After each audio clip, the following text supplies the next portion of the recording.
জয় জগন্নাথ, জয় জগন্নাথ, জয় জগন্নাথ।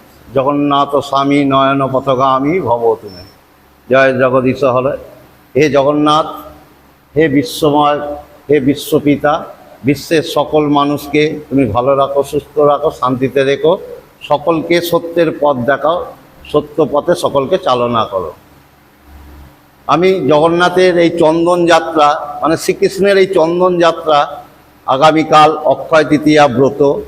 এই ব্রত যে সকল মানুষ বা মহিলারা করেন, তাদের সংসারের সমস্ত কিছু সুখ শান্তি থেকে মহিলাদের তাদের স্বামী সন্তান নিয়ে তারা অক্ষয় থাকেন।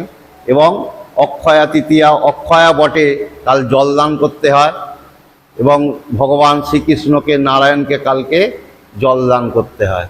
এই দিনে ভগবান শ্রীকৃষ্ণ তাদের গোপিনীদের নিয়ে একটি চন্দন যাত্রা উৎসব করেছিলেন। আর এক মতে প্রচণ্ড দাবাদহ রোদের উত্তাপের জন্য ভগবান নিজেকে রক্ষা করার জন্য সারা শরীরে চন্দন লেপন করেছিলেন। এই চন্দন যাত্রার মাহাত্ম্য দিকে দিকে ছড়িয়ে পড়েছে। আজ আর কয়েক ঘন্টা পরে আমাদের মহেশের জগন্নাথ দেব, বলরামজি ও মা সুভদ্রা চন্দন যাত্রা করবেন। আপনারা সকলে আসবেন। সকাল 10:30 এই উৎসব শুরু হবে। সকলে আসুন, ভগবানের চন্দন যাত্রা দর্শন করুন এবং জগন্নাথের জয়গান করুন। আপনারা জগন্নাথের চন্দ্রযাত্রা দর্শন করবেন, ভগবানের পুজো দেখবেন এবং দুপুরে মহাপ্রসাদ পাবেন। সকলে আসুন, জগন্নাথ দেবের চন্দন যাত্রা দর্শন করুন এবং মহাপ্রসাদ গ্রহণ করুন। এই চন্দন যাত্রা সম্পর্কে বিশেষ কিছু বলার আমার নেই, কারণ ভগবানের লীলা তাকে ব্যাখ্যা করার মতো ক্ষমতা বা যোগ্যতা কোনোটাই আমার নেই।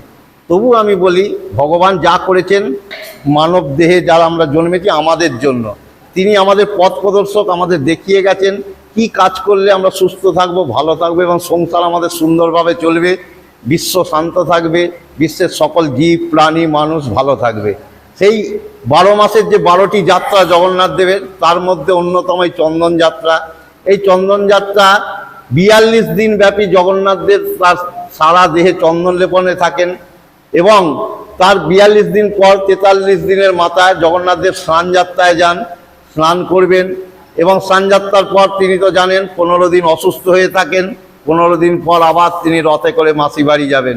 এই মহোৎসবের সূচনা এই চন্দন যাত্রা দিয়ে। এই চন্দন যাত্রার দিনটি সকলের জন্য শুভময় হয়ে উঠুক। সকলে আনন্দে থাকুন, ভালো থাকুন।